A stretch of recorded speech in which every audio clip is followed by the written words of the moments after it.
एक छोटे से शहर में एक हाई स्कूल स्टूडेंट डेविड अपना एक और नॉर्मल सा स्कूल का दिन खत्म करता है। जाने से पहले वो खुद को कुछ खास करने के लिए तैयार करता है। डेविड अपनी क्लासमेट मिल्ली को बहुत पसंद करता है। वो उसे एक छोटा सा गिफ्ट देता है जो उसने बड़ी मेहनत से खरीदा था। वो गिफ्ट एक स्नो ग्लोब होता है जो कि उसने पेरिस से लिया था। मिल्ली मुस्कुराती है और उसे थैंक्स कहती है, लेकिन ये पल ज्यादा देर नहीं टिकता क्योंकि अचानक एक मार्क नाम का बुली आता है। वो हंसते हुए मिल्ली से स्नो ग्लोब छीन लेता है। डेविड गुस्से में आकर मार्क से कहता है कि वो स्नो ग्लोब उसे वापस कर दे, लेकिन मार्क उसकी बात नहीं सुनता। इसके बजाय वो स्नो ग्लोब को पास की एक जमी हुई झील में फेंक देता है। बिना कुछ सोचे समझे डेविड उस गिफ्ट को बचाने के लिए दौड़ पड़ता है। वो बर्फ पर कदम रखता है और किसी तरह स्नो ग्लोब को पकड़ने में कामयाब हो जाता है, लेकिन तभी उसके नीचे की बर्फ टूटने लगती है। कुछ ही सेकंड्स में जमीन फट जाती है और डेविड ठंडे पानी में गिर जाता है। मिल्ली चीखती है और उसकी तरफ दौड़ने की कोशिश करती है, लेकिन मार्क उसे रोक लेता है और कहता है कि तुम हालात को और बुरा बना दोगी। बर्फीले पानी में डेविड घबराता है क्योंकि उसे सांस लेने में मुश्किल हो रही होती है। उसे लगता है जैसे वो मरने वाला है। फिर अचानक कुछ नामुमकिन सा होता है। एक ही पल में डेविड खुद को शहर की एक लाइब्रेरी के गलियारे में पाता है। वो भीग चुका है,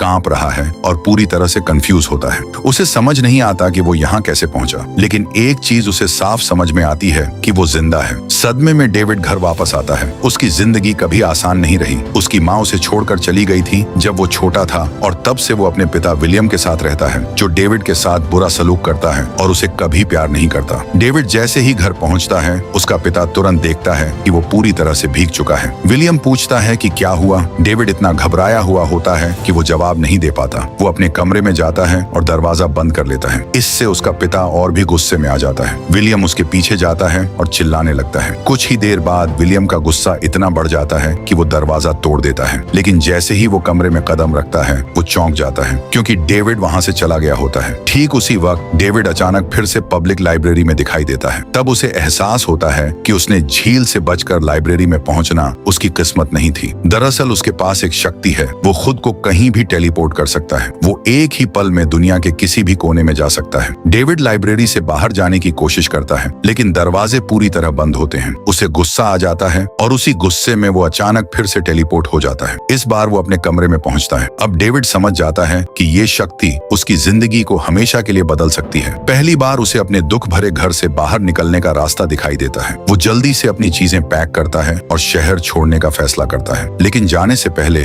उसे एक आखिरी जगह पर जाना होता है, यानी मिल्ली के घर। मिल्ली भी पूरी तरह से टूट चुकी है। उसे लगता है कि डेविड झील में ही मर गया है। वो अपने बिस्तर पर लेटकर बिना रुके रो रही होती है। अचानक उसे अपने बगीचे से कोई आवाज सुनाई देती है। जब वो बाहर जाती है तो उसे वही स्नो ग्लोब जमीन पर पड़ा हुआ मिलता है जो डेविड ने उसे दिया था। डर और कंफ्यूजन में उसे समझ नहीं आता कि वो स्नो ग्लोब वहां कैसे आया। बिना किसी अलविदा के डेविड शहर छोड़ देता है और कहीं और चला जाता है। वो एक छोटे से होटल का कमरा किराए पर लेता है और पहली बार अकेले रहने लगता है। अपनी शक्तियों के बारे में और जानने के लिए डेविड टाउन स्क्वायर जाता है, जहां वो टेलीपोर्ट करने की प्रैक्टिस करता है, लेकिन वो अभी भी एक नौसिखिया होता है। एक गलत कदम से वो सीधे एक पेड़ से टकरा जाता है और जोर से गिरता है। बाद में डेविड अपने होटल के कमरे में लौटकर अपने टूरिस्ट गाइड को देखने लगता है। वो किताब में दिखाए गए फेमस जगहों पर कूदने की कोशिश करता है। वो बार बार अपनी शक्तियों को आजमाता है। अचानक डेविड एक बिल्डिंग में टेलीपोर्ट कर जाता है और जल्दी ही उसे एक चौंकाने वाला एहसास होता है। ये वो जगह है जहां वो पहले कभी आया करता था। तभी उसे पूरी तरह से समझ में आता है कि वो कहीं भी टेलीपोर्ट कर सकता है, जिस जगह को उसने पहले कभी देखा हो या याद किया हो। अब अपनी शक्ति में पूरी तरह से विश्वास रखकर डेविड एक खतरनाक प्लान बनाता है। वो दिन के वक्त शहर के बैंक में जाता है और शांति से एक सुरक्षा गार्ड से पूछता है कि क्या वो उसे कस्टमर रेस्ट रूम दिखा सकता है। जैसे ही वो बैंक की बिल्डिंग में चलता है, डेविड ध्यान से हर जगह देखता है। जब वो तिजोरी के पास से गुजरता है तो वो उसे ध्यान से देखता है ताकि हर एक छोटी छोटी जानकारी याद कर सके। उस रात डेविड अपनी पहली बड़ी चोरी के लिए तैयार हो जाता है। अपने टूल्स इकट्ठा करने के बाद वो सीधे बैंक के बाथरूम में टेलीपोर्ट हो जाता है। वहां से वो अपने टेलीपोर्टिंग पावर का इस्तेमाल करके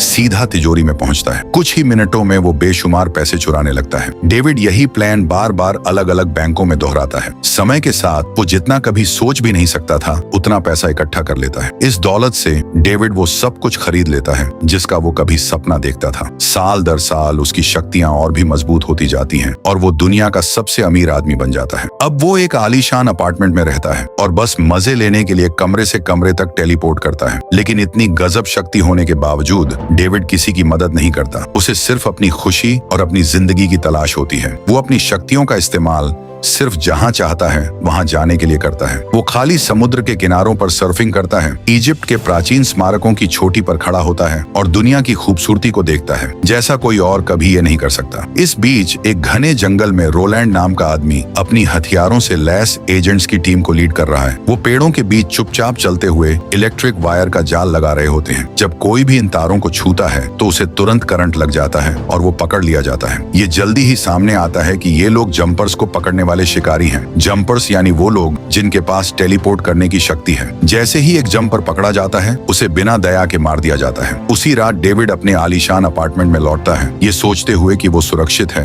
लेकिन जैसे ही वो अंदर कदम रखता है उस पर खतरनाक हमला किया जाता है। रोलैंड पहले से वहाँ उसका इंतजार कर रहा होता है। रोलैंड डेविड से सवाल करना शुरू करता है और एक डरावना सच बताता है। वो डेविड का पीछा पिछले 8 सालों से कर रहा है। डेविड बचने के लिए टेलीपोर्ट करने की कोशिश करता है, लेकिन रोलैंड उसे अपनी हथियार से करंट मारता है। करंट उसकी शक्ति को ब्लॉक कर देता है, जिससे वो टेलीपोर्ट नहीं कर पाता। डेविड फंसा हुआ होता है और रोलैंड फिर से उस पर हमला करता है, ये जानने के लिए कि वो इतने सालों से कैसे बचा हुआ है। डेविड कोई जवाब नहीं देता। गुस्से में रोलैंड उसे दूसरी मंजिल से नीचे फेंक देता है और अपनी लाठी से मारकर उसे खत्म करने की तैयारी करता है। डेविड मुश्किल से उसके खतरनाक वार से बचता है। जैसे ही वो बचने की कोशिश करता है, रोलैंड का एक जाल फायर करता है और एक बिजली का तार डेविड के शरीर के चारों ओर लिपट जाता है। तेजी से सोचते हुए डेविड अपनी आखिरी ताकत से सीधा अपनी छिपी हुई तिजोरी में टेलीपोर्ट कर जाता है। वो एक औजार उठाकर तार काटता है और आखिरकार टेलीपोर्ट करके उस शिकारी से बच जाता है। गुस्से में रोलैंड जंपर्स के शिकारी के कम्युनिकेशन सेंटर से कांटेक्ट करता है।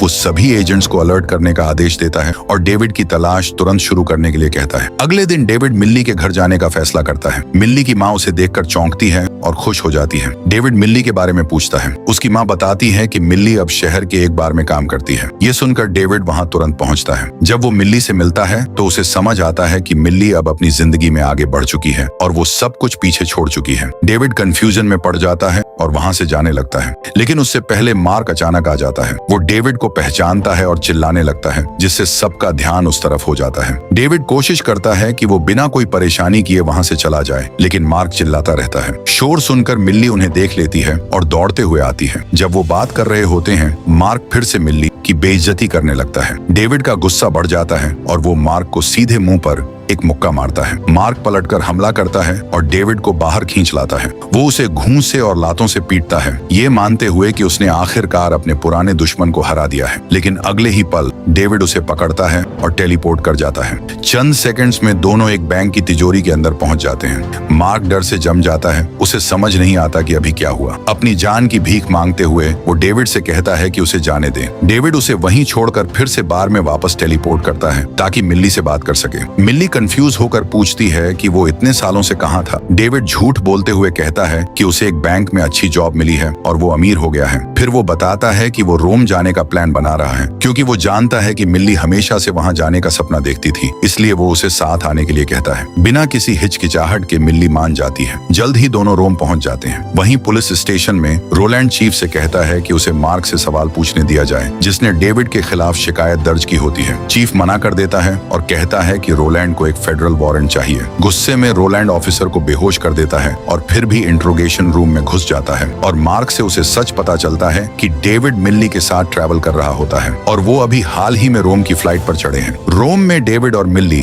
फेमस कॉलोसियम में जाते हैं, लेकिन जब वो वहाँ पहुँचते हैं तो एक गार्ड बताता है कि ये साइट बंद है। नाराज होकर डेविड गार्ड से मुंह मोड़ लेता है। बिना किसी को देखे वो अपनी शक्ति का इस्तेमाल करता है और एक गेट खोलता है। फिर मिल्ली को अंदर बुलाता है। दोनों मिलकर उस जगह की खोज करते हैं। उनकी नजरों से बहुत ऊपर एक रहस्यमय जवान आदमी छतों से उन्हें देख रहा होता है। अचानक डेविड को एक अजनबी आदमी रोक लेता है, जो खुद का नाम ग्रिफिन बताता है। वो बताता है कि उसके पास भी वही टेलीपोर्ट करने की शक्ति है। डेविड हैरान होकर पूछता है कि ये कैसे पॉसिबल है। ग्रिफिन बताता है कि जंपर्स भले ही ताकतवर हों, लेकिन वो कभी भी पूरी तरह से सुरक्षित नहीं होते। शिकारी हमेशा उनका पीछा कर रहे होते हैं। ठीक उसी वक्त 2 एजेंट्स दिखाई देते हैं। पकड़े जाने से बचने के लिए डेविड ऊपरी स्तर पर टेलीपोर्ट कर जाता है। ग्रिफिन पीछे रह जाता है और अपनी बेसबॉल बैट के साथ लड़ने के लिए तैयार हो जाता है। डेविड शुरुआत में बच निकलता है, लेकिन फिर एक जाल में फंस जाता है और उसे कोलोसियम के बीचों बीच खींच लिया जाता है। ये समझते हुए कि मिल्ली खतरे में हो सकती है, ग्रिफिन जल्दी से हरकत करता है। वो एरिना में टेलीपोर्ट करता है और एक शिकारी को दीवार से धक्का मारकर और दूसरे को चट्टानों से फेंककर बेहोश कर देता है। लड़ाई के बाद ग्रिफिन सच बताता है कि ये शिकारी पालाडिन्स कहलाते हैं, जो पूरी दुनिया में सभी जंपर्स को खत्म करने का काम करते हैं। अब वो खुले एरिना में सबको दिख रहे होते हैं। ग्रिफिन भागने का फैसला करता है और डेविड उसके टेलीपोर्ट ट्रेल को फॉलो करता है, लेकिन ग्रिफिन गुस्से में उसे दूर रहने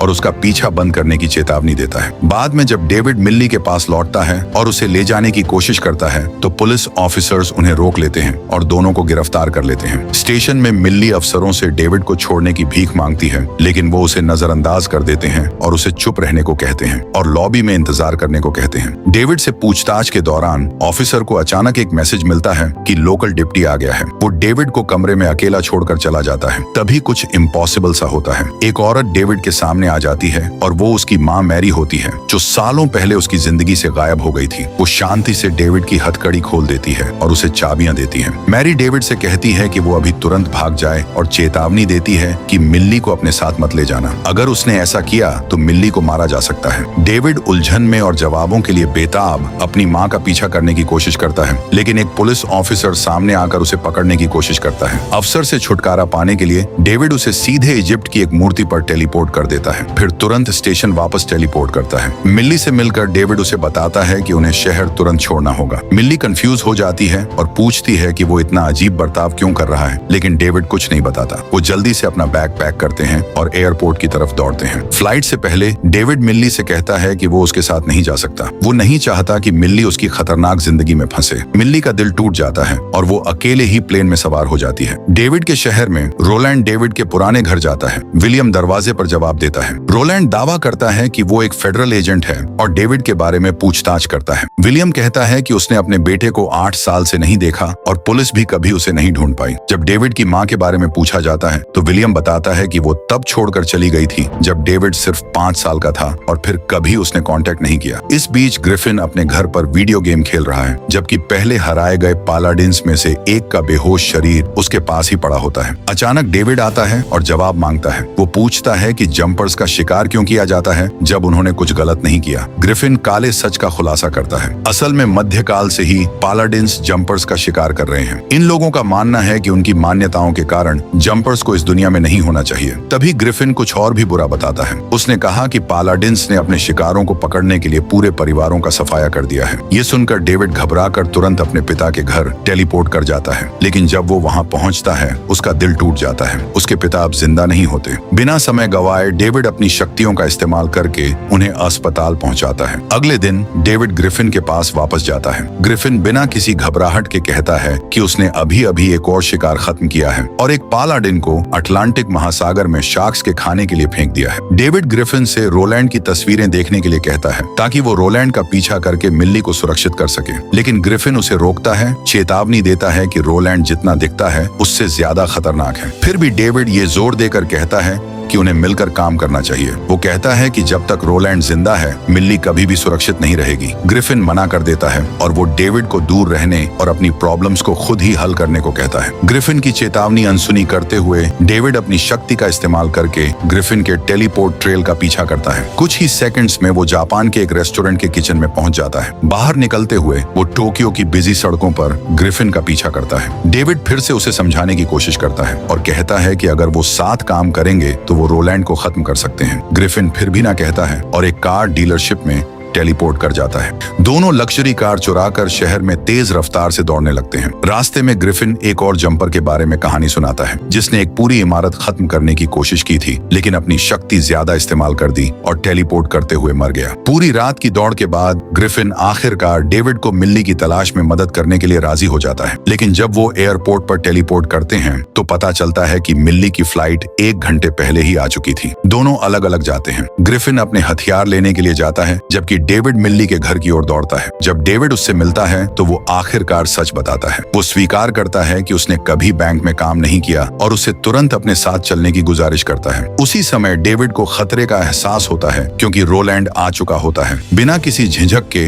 डेविड खुद और मिल्ली को ग्रिफिन के छिपने की जगह पर टेलीपोर्ट कर देता है। कुछ ही देर बाद पालाडिन्स का एक ग्रुप हमला कर देता है। ट्रैकिंग स्प्रे का इस्तेमाल करते हुए रोलैंड डेविड के टेलीपोर्ट ट्रेल का पता लगा लेता है। शिकारी एक हाईटेक मशीन को एक्टिवेट करते हैं जो जंपर्स के छोड़े हुए टेलीपोर्ट होल्स को फिर से खोल देती है। उस पोर्टल के जरिए पालाडिन्स ग्रिफिन के बेस में पहुंचते हैं और उस इलाके की तलाशी शुरू करते हैं। डेविड और ग्रिफिन मोटे कंक्रीट के खंभों के पीछे छुप जाते हैं, ये कोशिश करते हुए कि वो देखे न जाएं। छिपते हुए डेविड को अपनी मां की एक फोटो दिखती है। ये ध्यान भटकना उसे महंगा पड़ता है और एक पालाडिन उसे देख लेता है और रोलैंड डेविड को इलेक्ट्रिक ट्रैप्स में फंसा लेता है। डेविड असहाय पड़ा होता है, तभी रोलैंड पास आकर अपना खंजर उठाता है। डेविड पूछता है कि पालाडिन्स जंपर्स से इतनी नफरत क्यों करते हैं जबकि उन्होंने कभी कुछ गलत नहीं किया। रोलैंड ठंडे लहजे में जवाब देता है कि जंपर्स एक दिन अपनी शक्तियों से भ्रष्ट हो जाएंगे और मानवता के लिए खतरा बनेंगे। ठीक उसी समय ग्रिफिन फ्लेम थ्रोवर से हमला करता है जिससे पालाडिन्स पीछे हट जाते हैं और डेविड की जान बच जाती है, लेकिन रोलैंड बच निकलता है। वो फिर से हमला करता है और ग्रिफिन को इलेक्ट्रिक केबल से फंसा लेता है। ये समझकर कि उसने जीत हासिल कर ली है, रोलैंड एक चौंकाने वाली सच्चाई बताता है कि उसी ने ग्रिफिन के परिवार को मारा था। ये सुनकर ग्रिफिन गुस्से से पागल हो जाता है। वो एक भयंकर टेलीपोर्ट अटैक करता है और रोलैंड को गुफा की दीवार से पटकता है और उसे बाहर उड़ा देता है। इस बीच मिल्ली छिपकर डेविड को ढूंढने की कोशिश करती है। ग्रिफिन फिर से भाग जाता है और एक बड़ा पलटवार करता है। लंदन से एक बस को रेगिस्तान में टेलीपोर्ट कर देता है जिससे रोलैंड कुचल जाता है और पूरा बेस तबाह हो जाता है। ये सब देखकर मिल्ली चौंक जाती है और अपनी सुरक्षा के लिए छुप जाती है। ग्रिफिन फिर से पालाडिन्स को आग के साथ पीछे धकेलता है। रोलैंड मुश्किल से उस पोर्टल से बचकर मिल्ली के घर पर फिर से पहुंचता है। गुस्से में डेविड उसका पीछा करता है और लड़ाई उसी जगह पर जारी रखता है। आखिरकार मिल्ली डेविड को आजाद कर देती है। माफी मांगने के बाद डेविड उसे घर छोड़ने की तैयारी करता है। तभी ग्रिफिन वापस आता है और कहता है कि उसने पोर्टल मशीन चुराई है। अब शिकारी दूसरी तरफ फंसे हुए हैं, लेकिन जब पोर्टल बंद होने वाला होता है रोलैंड आखिरी बार एक केबल फायर करता है। वो केबल मिल्ली को लपेटकर उसे रिफ्ट के पार खींच ले जाता है। डेविड घबराकर चिल्लाता है कि वो उसका पीछा करेगा, लेकिन ग्रिफिन उसे रोकता है और एक चौंकाने वाला प्लान बताता है। वो मिल्ली के घर में एक बॉम्ब भेजने की योजना बना रहा है जहां सभी पालाडिन इकट्ठा हो रहे हैं। ये समझते हुए कि ग्रिफिन ने अपना कंट्रोल खो दिया है और वो मिल्ली को मार सकता है, डेविड बॉम्ब को पकड़ता है और दौड़ने लगता है। ग्रिफिन उसका पीछा करता है और दोनों पुराने साथी एक भयंकर लड़ाई में उलझ जाते हैं। वे इजिप्ट के पिरामिड की छत पर भिड़ते हैं, फिर बड़े शहर के पुलों पर एक दूसरे का पीछा करते हैं। उनकी लड़ाई की वजह से दुनिया भर में दरारें आ जाती हैं क्योंकि दोनों डिटोनेटर के लिए संघर्ष करते हैं। डेविड आखिरकार एक ऊंची बिल्डिंग की छत पर टेलीपोर्ट करता है और डिवाइस को नीचे की ओर फेंकता है, लेकिन ग्रिफिन हार मानने को तैयार नहीं होता और उसे पकड़ने के लिए कूद पड़ता है। लड़ाई अब आसमान में हो रही होती है। वो एक विशाल पूल में गिरते हैं। फिर डेविड आर्कटिक महासागर के बीचों बीच कूद जाता है। ग्रिफिन एक गाड़ी में आता है और उसे टक्कर मारता है जिससे दोनों बर्फीले पानी में गिर जाते हैं। कुछ सेकंड्स में वे फिर से टेलीपोर्ट करते हैं और इस बार एक सक्रिय युद्ध भूमि में पहुंच जाते हैं। जब ग्रिफिन डिटोनेटर को पकड़ता है आसपास धमाके हो रहे होते हैं। जाने से पहले वो डेविड से अलविदा कहता है। जैसे ही युद्ध के कारण पास की पावर टावरों को नुकसान होता है, डेविड ग्रिफिन को पकड़ता है और उसे हाई वोल्टेज पावर लाइनों के बीच टेलीपोर्ट कर देता है। इस बार लड़ाई खत्म हो जाती है। डेविड मिल्ली को बचाने के लिए अपने शहर लौटता है। वो उसके घर की ओर चुपके से बढ़ता है, लेकिन ये एक जाल होता है। पालाडिन उसे पकड़ लेते हैं और उसके शरीर के चारों ओर इलेक्ट्रिक केबल लपेट देते हैं। गुस्से और दर्द से भरा डेविड अपनी पूरी शक्ति का इस्तेमाल करता है। जमीन हिलने लगती है। जैसे ही मिल्ली का घर ढाने लगता है, खुद को लिमिट तक धकेलते हुए डेविड टेलीपोर्ट करता है। घर का हिस्सा शहर की नदी में गिर जाता है। पानी उस स्ट्रक्चर को चीरता है और उन दोनों को डूबने का खतरा होता है। मिल्ली खुद को आजाद करती है और डेविड की ओर तैर कर जाती है। उसे बचाने के लिए डेविड घर के टुकड़ों को पब्लिक लाइब्रेरी में टेलीपोर्ट करता है और पूरी तरह से उसे नष्ट कर देता है। सांस लेने के लिए लड़खड़ाती मिल्ली डेविड की ओर रेंगते हुए बढ़ती है, लेकिन अचानक रोलैंड मलबे से निकलता है। डेविड मिल्ली को सुरक्षित जगह पर ले जाता है और फिर अकेले रोलैंड का सामना करता है। वो उसे बताता है कि वो कभी भी उस तरह का जंपर नहीं बनेगा जिससे पालाडिन डरते हैं। रोलैंड को मारने की बजाय डेविड उसे बचाता है और उसे हजारों मील दूर एक विशाल रेगिस्तान में टेलीपोर्ट कर देता है। कुछ दिन बाद डेविड अपनी माँ से मिलता है और आखिरकार पूछता है कि उसने उसे क्यों छोड़ दिया। मैरी सच्चाई बताती है कि वो हमेशा से एक पालाडिन थी। जब उसने देखा कि डेविड सिर्फ 5 साल की उम्र में टेलीपोर्ट कर सकता है तो उसने घर छोड़ दिया ताकि उसे अपने ही बेटे को मारने के लिए मजबूर ना होना पड़े। वो डेविड से कहती है कि अब से तुम सतर्क रहना और कहती है कि वो डेविड को एक और मौका देगी। खतरे के पीछे हटने के बाद डेविड मिल्ली से मिल जाता है। अब आजाद होकर दोनों एक साथ दुनिया भर में ट्रैवल करने के लिए एक नई जर्नी शुरू करने की तैयारी करते हैं और यहीं ये मूवी खत्म हो जाती है। अगर ये वीडियो आपको पसंद आया है तो इस चैनल को सब्सक्राइब करके अपना सपोर्ट जरूर दिखाएं। जल्द मिलेंगे एक और धमाकेदार वीडियो के साथ। Thanks for watching.